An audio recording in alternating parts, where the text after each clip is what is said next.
যে এই মুহূর্তে আসছি ভাইয়ের লিডার ইঞ্জিনিয়ারিং কুলিং সিস্টেম লিমিটেডে। আমার নাম ফরকান আহমেদ মিশকাত। আমি ম্যানেজিং ডিরেক্টর হিসেবে আছি leader engineering cooling system limited থেকে। মেকানিক্যাল পড়াশোনা করছি, ডিপ্লোমা করছি খুলনা পলিটেকনিক থেকে, আর বিএসসি করছি সোনারগাঁ ইউনিভার্সিটি থেকে।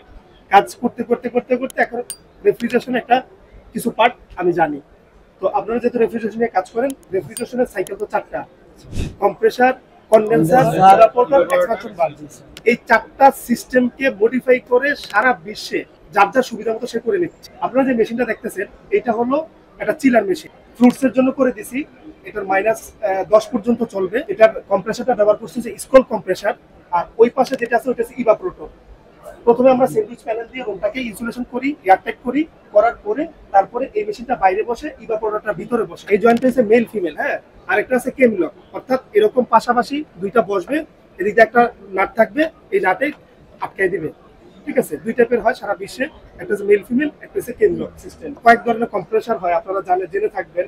স্কল হয়, রোটারি হয়, সেমি আরমেটিক হয়, সেমি আরমেটিক রেসিপ্রোকেটিং হয়, স্ক্রু হয়। ঠিক আছে, তো এইখানে আমরা স্কুল কম্প্রেসার ব্যবহার করছি। স্কুল কম্প্রেসারের মডেল অনুযায়ী এটা টেম্পারেচার নির্ধারণ করে। যেমন সিআর গুলো প্লাস টেম্পারেচার +10-এর উপরে থাকলে সিআর মডেলের গুলো হয়। তারপরে জেডার হলো +10 থেকে +0 পর্যন্ত। এটা জেডবি করা, জেডবি হলো -0 থেকে -10 পর্যন্ত। এরপর আরেকটা মডেল আছে জেডএফ, যেটা -40 পর্যন্ত ডিজাইন করা। এটা হচ্ছে কম্প্রেসার। কম্প্রেসারের কাজ কি? কম্প্রেসারের কাজটা হলো একটা, কিন্তু সে ডেলিভারি দেয় দুইটা। প্রথম হলো তার কাজ হলো কম্প্রেসড করা। কোনো বস্তুকে যদি, বিশেষ করে গ্যাসকে যদি কম্প্রেস করে, তার মধ্যে দুইটা কর্ম তৈরি হয়। একটা হচ্ছে তার প্রেসার বেড়ে যায়, একটা হচ্ছে তার হিটটা বেড়ে যায়। তো এইটা দুইটা কাজ করে দিল আপনাকে। করার পরে এই পাইপটা চলে গেল কন্ডেন্সারে। এটা নাম হচ্ছে কন্ডেন্সার। ঠিক আছে, কন্ডেন্সারে চলে গেল। কন্ডেন্সারে গেলে কন্ডেন্সার একটা কাজ করে, এই গ্যাসটা দুইটার থেকে একটা কাজ করে। সেটা হচ্ছে তার যে হিটটা হয়ে যায়, কম্প্রেস করার পরে মোটামুটি 40-এর উপরে তার হিটটা তৈরি হয়ে যায়। এই কন্ডেন্সার সেই হিটটাকে কিছু পরিমাণ 15-20 ডিগ্রির মতো কমায় দেয়। কিভাবে কমায়? এদিক থেকে বাতাসে ভিতরে এই কপার টিউবে গ্যাসটা সার্কুলেশন হয়, আর এই বাতাসে সেটা ঠান্ডা করে দেয়। ঠান্ডা করার পরে তার মধ্যে কিছু একটা, যখন এই প্রেসার থাকে তখন গ্যাস অবস্থায় থাকে, তখন কিছুটা ঠান্ডা হয়, তখন সেটা একটু ইয়ে টাইপের হয়, মানে মিক্সচার টাইপের, এক বাষ্প তরল একসাথে থাকে আর কি। থাকার পরে কন্ডেন্সারে যখন ঠান্ডা করে দিল, এবার রিসিভারে চলে আসলো লিকুইড রিসিভার। এটাতে লিকুইড রিসিভার, অয়েল রিসিভার নাই। এই কারণে নাই, কারণ স্কুল কম্প্রেসারে কখনো কম্প্রেসার থেকে অয়েল উপরে যায় না। যদি আমি সেমি আরমেটিক ব্যবহার করতাম তাহলে অবশ্যই এখানে অয়েল রিসিভার দিতাম, কারণ সেমি আরমেটিকে গ্যাসের সাথে কিছু অয়েলও চলে যায়। অয়েলটা সাক করে তারপরে কন্ডেন্সারে গ্যাসটা পাঠায়। যেহেতু স্কুল কম্প্রেসার ব্যবহার করছি, এই কারণে আমরা এখানে অয়েল সেপারেটর ব্যবহার করি নাই। আচ্ছা, এখান থেকে তারপরে লিকুইড রিসিভার আছে। ঠিক আছে, ওই যে হালকা কিছু লিকুইড ফর্ম তৈরি হয়েছে, ওইখান থেকে কিছু লিকুইড এখানে রিসিভ করার পরে বের হয়ে এই যে ড্রায়ার আছে। জি স্যার, ড্রায়ার আছে। ড্রায়ারের কাজ হলো জলীয় বাষ্পটা আছে সেটা চুইসা পিওর গ্যাসটাকে সার্কুলেশন করানো। এরপর এটা দিয়ে এই যে সাইড গ্লাস আছে, সাইড গ্লাস হয়ে এটা দিয়ে সোজা রুমের ভিতরে চলে যাবে, ইভাপোরেটরের ভিতরে চলে যাবে।